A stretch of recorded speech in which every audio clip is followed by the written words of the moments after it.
ओम शांति। 19 जनवरी 2026 के ईश्वरीय महावाक्य है। पहले सुनते हैं मुरली का मुख्य पॉइंट्स। बाप दादा ने कहा, बच्चों को सदा यह नशा रहना चाहिए कि हम ब्राह्मण हैं और देवता बनने की पढ़ाई पढ़ रहे हैं। यह नशा ही आत्मा को ऊंचा रखता है और पुरुषार्थ में आगे बढ़ाता है। नेक्स्ट, आत्माभिमानी बनना ही इस पढ़ाई का सार है। जैसे जैसे देहाभिमान छूटता है वैसे वैसे देवता स्वरूप नज़दीक आता है। हम साधारण मनुष्य से डबल सिरताज देवता बन रहे हैं। यह लक्ष्य सदा सामने रहे। यह लक्ष्य ही हर कर्म और संकल्प को पवित्र बनाता है। बाप स्वयं पढ़ा रहे हैं, यह निश्चय पक्का हो तो पढ़ाई में स्वतः नशा चढ़ता है। शिव बाबा की श्रीमत ही आत्मा को श्रेष्ठ से श्रेष्ठ बनाती है।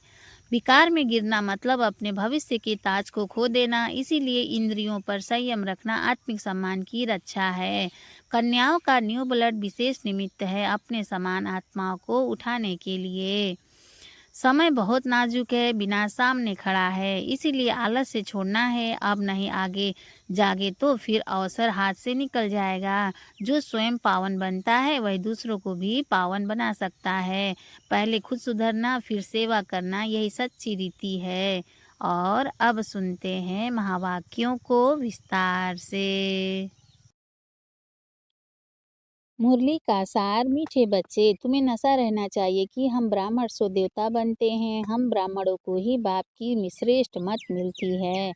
प्रश्न है बाबा का, जिनका न्यू ब्लड है उन्हें कौन सा शौक और कौन सी मस्ती होनी चाहिए? उत्तर है बाबा का, यह दुनिया जो पुरानी आयरन एजेड बन गई है उसे नई गोल्डन एजेड बनाने का, पुराने से नया बनाने का शौक होना चाहिए।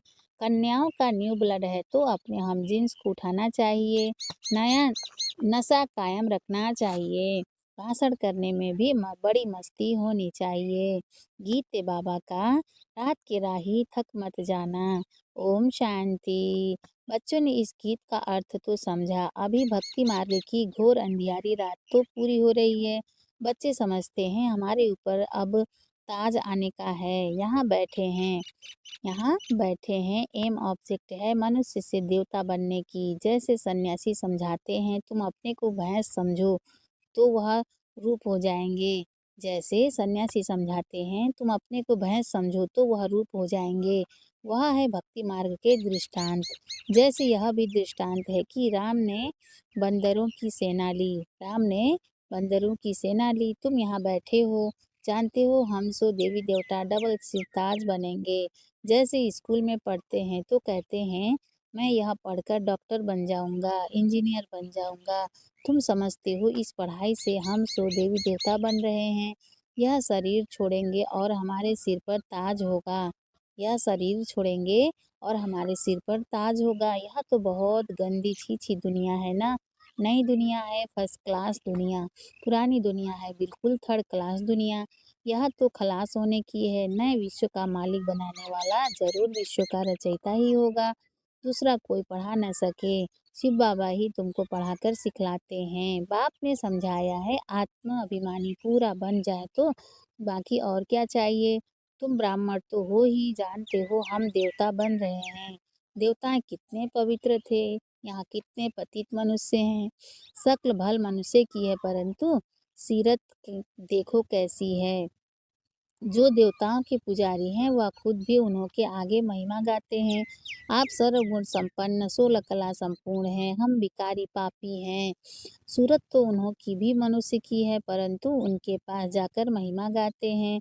अपने को गंदे विकारी कहते हैं। हमारे में कोई गुण नहीं है तो मनुष्य माना मनुष्य है तो मनुष्य माना मनुष्य। अभी तुम समझते हो हम तो अभी चेंज होकर जाए देवता बनेंगे। श्री कृष्ण की पूजा करते ही इसलिए हैं कि श्री कृष्णपुरी में जाए, परंतु यह पता नहीं है कि कब जाएंगे।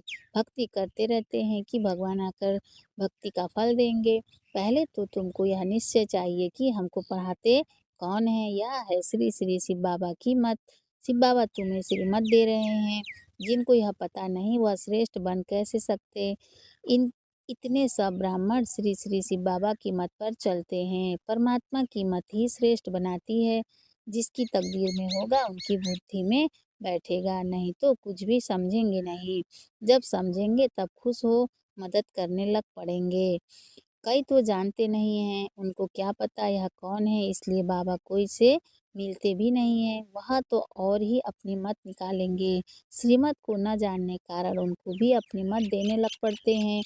अब बाप आए ही हैं तुम बच्चों को श्रेष्ठ बनाने के लिए। बच्चे जानते हैं 5000 वर्ष पहले मुआफिक बाबा आपसे आकर मिले हैं। जिनको पता नहीं है ऐसे रिस्पॉन्ड दे नहीं सकते। बच्चों को पढ़ाई का बहुत नशा रहना चाहिए, यह बड़ी ऊंच पढ़ाई है। परंतु माया भी बड़ी अगेंस्ट है परंतु माया भी बड़ी अगेंस्ट है। तुम जानते हो हम वह पढ़ाई पढ़ते हैं जिससे हमारे सिर पर डबल सिरताज आना है। भविष्य जन्म जन्मांतर डबल सिरताज बनेंगे तो इसके लिए फिर ऐसा पूरा पुरुषार्थ करना चाहिए ना। इसको कहा जाता है राजयोग। कितना वंडर है। बाबा हमेशा समझाते हैं लक्ष्मी नारायण के मंदिर में जाओ। पुजारियों को भी तुम समझा सकते हो। पुजारी भी किसको बैठ समझाएं कि इन लक्ष्मी नारायण को भी यह पद कैसे मिला, यह विश्व का मालिक कैसे बने। ऐसे ऐसे बैठ सुनाए तो पुजारी का भी मान हो जाए। तुम कह सकते हो हम आपको समझाते हैं इन लक्ष्मी नारायण को यह राज्य कैसे मिला। गीता में भी भगवानुवाच है ना, मैं तुमको राजयोग सिखाकर राजाओं का राजा बनाता हूँ, स्वर्गवासी तो तुम बनते हो ना। तो बच्चों को कितना नशा रहना चाहिए, हम यह बनते हैं। भल अपना चित्र और राजाई का चित्र भी यहाँ साथ में निकालो। नीचे तुम्हारा चित्र, ऊपर में राजाई का चित्र हो। इसमें खर्चा तो नहीं है ना। राजाई पोशाक को झट बन सकती है। राजाई पोशाक तो झट बन सकती है तो घड़ी घड़ी याद रहेगा हम सो देवता बन रहे हैं। ऊपर में भल शिव बाबा भी हो, यह भी चित्र निकालने होंगे। तुम मनुष्य से देवता बनते हो, यह शरीर छोड़ हम जाएं देवता बनेंगे क्योंकि अभी हम यह राजयोग सीख रहे हैं। तो यह फोटो भी मदद करेंगे। ऊपर में शिव फिर राजाई चित्र, ऊपर में शिव फिर राजाई चित्र, नीचे तुम्हारा साधारण चित्र। शिव बाबा से राजयोग सीख हम सो देवता डबल सिरताज बन रहे हैं। चित्र रखा होगा, कोई भी पूछेंगे तो हम बतला सकेंगे। हमको सिखलाने वाला यह शिव बाबा है। चित्र देखने से बच्चों को नशा चढ़ेगा। भल दुकान में भी यह चित्र रख दो। भक्ति मार्ग में बाबा नारायण का चित्र रखता था, पॉकेट में भी रख रहता था। भक्ति मार्ग में बाबा नारायण का चित्र रखता था, पॉकेट में भी रहता था। तुम भी अपना फोटो रख दो तो याद रहेगा हम सो देवी तुम भी अपना फोटो रख दो तो याद रहेगा हम सो देवी देवता बन रहे हैं। बाप को याद करने का उपाय ढूंढना चाहिए। बाप को भूल जाने से ही गिरते हैं। विकार में गिरेगा तो फिर शर्म आएगी। विकार में गिरेगा तो शर्म आएगी। अभी तो हम ये देवता बन नहीं सकेंगे। अभी तो हम ये देवता बन नहीं सकेंगे, हार्ट फेल हो जाएगी। अभी हम देवता कैसे बनेंगे। बाबा कहते हैं विकार में गिरने वाले का फोटो निकाल दो। बोलो तुम स्वर्ग में चलने लायक नहीं हो, तुम्हारा पासपोर्ट खलास। खुद भी फील करेंगे हम तो गिर गए। अब अब हम स्वर्ग में कैसे जाएंगे। जैसे नारद का मिसाल देते हैं, उनको कहा तुम अपनी शक्ल तो देखो, लक्ष्मी को वरने लायक हो तो शक्ल बंदर की दिखाई पड़ी तो मनुष्यों को भी शर्म आएगी। हमारे में तो यह विकार है, फिर हम श्री नारायण को व श्री लक्ष्मी को कैसे वरेंगे। बाबा युक्तियां तो सब बतलाते हैं परंतु कोई विश्वास भी रखे ना। विकार का नशा आता है तो समझते हैं इस हिसाब से हम राजाओं का राजा डबल सिरताज कैसे बनेंगे। पुरुषार्थ तो करना चाहिए ना। बाबा समझाते रहते हैं ऐसी ऐसी युक्तियां रचो और सबको समझाते रहो। यह राजयोग की स्थापना हो रही है। यह राजयोग की स्थापना हो रही है। अब विनाश सामने खड़ा है। दिन प्रतिदिन तूफान जोर होता जाता है। बॉम्ब्स आदि भी तैयार हो रहे हैं। तुम यह पढ़ाई पढ़ते ही हो भविष्य उच्च पद पाने के लिए। तुम एक ही बार पतित से पावन बनते हो। मनुष्य समझते थोड़े ही हैं कि हम नरकवासी हैं क्योंकि पत्थर बुद्धि हैं। अभी तुम पत्थर बुद्धि से पारस बुद्धि बन रहे हो। तकदीर में होगा तो झट समझेगा, नहीं तो तुम कितना भी माथा मारो बुद्धि में बैठेगा नहीं। बाप को ही नहीं जानते तो नास्तिक हैं, अर्थात न धनी के। तो धड़का बनना चाहिए ना। जबकि शिव बाबा के बच्चे हैं यहाँ जिनको ज्ञान है वह अपने बच्चों को विकारों से बचाते रहेंगे। यहाँ जिनको ज्ञान है वो अपने बच्चों को विकारों से बचाते रहेंगे। अज्ञानी लोग तो अपने मुनाफिक बच्चों को भी फंसाते रहेंगे। तुम जानते हो यहाँ विकार से बचाया जाता है। कन्याओं को तो पहले बचाना चाहिए, माँ-बाप जैसे कि बच्चे को विकार में धक्का देते हैं। तुम जानते हो यह भ्रष्टाचारी दुनिया है, शिष्टाचारी दुनिया चाहते हैं। भगवानुवाच मैं जब आता हूँ शिष्टाचारी बनाने के लिए तो सब भ्रष्टाचारी हैं। मैं सबका उद्धार करता हूँ। गीता में भी लिखा हुआ है भगवान को ही साधु संतों आदि सबका उद्धार करने आना है। एक ही भगवान बाप आकर सबका उद्धार करते हैं। अभी तुम वंडर खाते हो, मनुष्य कितने पत्थर बुद्धि हो जाते हैं। इस समय अगर मालूम हो बड़ों को इस समय अगर मालूम हो बड़ों-बड़ों को कि गीता का भगवान शिव है तो पता नहीं क्या हो जाए, हाहाकार मच जाए। परंतु अभी देरी है, नहीं तो सबके अ, अड्डे एकदम हिलने लग जाएँ। बहुतों के तख्त हिलते हैं ना, लड़ाई जब होती है तो पता पड़ता है इनका तख्त हिलने लगा है, अभी गिर पड़ेंगे। अभी यह हिले तो बहुत हलचल मच जाए। आगे चल होने का है। आगे आगे चल होने का है। पतित पावन स्वर्ग का सद्गति दाता खुद कहते हैं, बरोबर ब्रह्मा तन से स्थापना कर रहे हैं।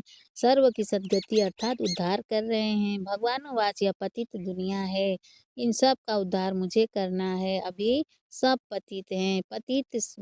पतित फिर किसको पावन कैसे बनाएंगे? पतित फिर किसको पावन कैसे बनाएंगे? पहले तो खुद पावन बने फिर फॉलोअर्स को बनाएं। भाषण करने में बड़ी मस्ती चाहिए। कन्याओं का न्यू ब्लड है, तुम पुराने से नया बना रहे हो। तुम्हारी आत्मा जो पुरानी आयरन एजेड बन गई है, अब नई गोल्डन एजेड बनती है। खाद निकलती जाती है। तो बच्चों को बड़ा शौक चाहिए, नशा कायम रखना चाहिए, अपने हमजिन्स को उठाना चाहिए। गाया भी जाता है गुरु माता, माता गुरु कब होती है? माता गुरु कब होती है? सो अभी तुम जानते हो। जगत अम्बा ही फिर राजराजेश्वरी बनती है, फिर वहाँ कोई गुरु रहता ही नहीं। गुरु का सिलसिला अभी चलता है। माताओं पर बाप आकर ज्ञान अमृत का कलश रखते हैं। माताओं पर बाप आकर ज्ञान अमृत का कलश रखते हैं। शुरू से ऐसे होता है। सेंटर के लिए भी कहते हैं ब्रह्मा कुमारी चाहिए। सेंटर्स के लिए भी कहते हैं ब्रह्मा कुमारी चाहिए। बाबा तो कहते हैं आपे ही चलाओ, हिम्मत नहीं है? कहते नहीं बाबा टीचर चाहिए। कहते नहीं बाबा टीचर चाहिए, यह भी ठीक है, मान देते हैं। आजकल दुनिया में एक दो को मान भी लंगड़ा देते हैं। आज प्राइम मिनिस्टर हैं, कल उनको उड़ा देते हैं। आज प्राइम मिनिस्टर हैं, कल उनको उड़ा देते हैं। स्थायी सुख किसको मिलता नहीं। इस समय तुम बच्चों को स्थायी राज्य भाग्य मिल रहा है। तुमको बाबा कितने प्रकार से समझाते हैं। अपने को सदैव हर्षित रखने के लिए बहुत अच्छी-अच्छी युक्तियाँ बतलाते हैं। शुभ भावना रखनी है ना? ओहो! हम यह लक्ष्मी नारायण बनते हैं, फिर अगर किसकी तकदीर में नहीं है तो तदबीर क्या करें? बाबा तदबीर तो बतलाते हैं ना। तदबीर व्यर्थ नहीं जाती है, यह तो सदा सफल होती है। राजधानी स्थापन हो ही जाएगी। विनाश भी महाभारत लड़ाई द्वारा होना ही है। आगे चल तुम जोर भरो तो यह सब आएंगे। अभी नहीं समझेंगे फिर तो उन्हों की राजाई ही उड़ जाए। अभी नहीं समझेंगे फिर तो उन्हों की राजाई ही उड़ जाए। कितने ढेर गुरु लोग हैं, ऐसा कोई मनुष्य नहीं जो किसी गुरु का फॉलोअर ना हो। ऐसा कोई मनुष्य नहीं जो किसी गुरु का फॉलोअर ना हो। यहाँ तुम्हें एक सद्गुरु मिला है, सद्गति देने वाला। चित्र बड़े अच्छे हैं। यह है सद्गति अर्थात सुख धाम, यह है मुक्ति धाम। बुद्धि भी कहती है हम सब आत्माएं निर्वाण धाम में रहती हैं, जहाँ से फिर टॉकी में आते हैं वहाँ के रहवासी हैं। जहाँ से फिर टॉकी में आते हैं वहाँ के रहवासी हैं। यह खेल ही भारत पर बना हुआ है। शिव जयंती भी यहाँ मनाते हैं। बाप कहते हैं मैं आया हूँ, कल्प के बाद फिर आऊँगा। हर 5000 वर्ष बाद बाप के आते ही पैराडाइज बन जाता है। कहते भी हैं क्राइस्ट से इतने वर्ष पहले पैराडाइज था, स्वर्ग था, अभी नहीं है, फिर होना है तो जरूर नर्कवासियों का विनाश, स्वर्गवासी की स्थापना चाहिए।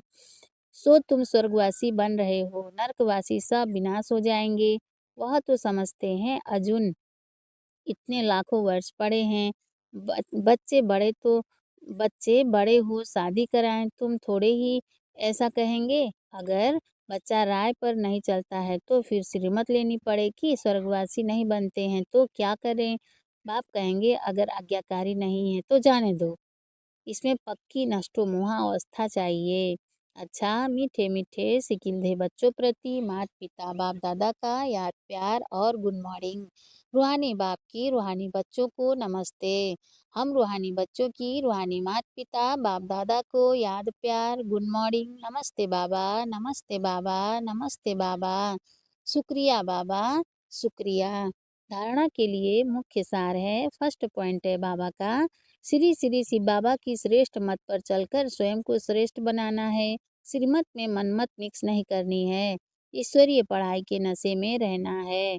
सेकेंड पॉइंट है बाबा का अपने हम जिन्स के कल्याण की युक्तियां रचनी है। सबके प्रति शुभ भावना रखते हुए एक दो को सच्चा मान देना है, लंगड़ा मान नहीं। वरदान है बाबा का निरंतर बाप के साथ की अनुभूति द्वारा हर सेकेंड हर संकल्प में सहयोगी बनने वाले सहज योगी भाव।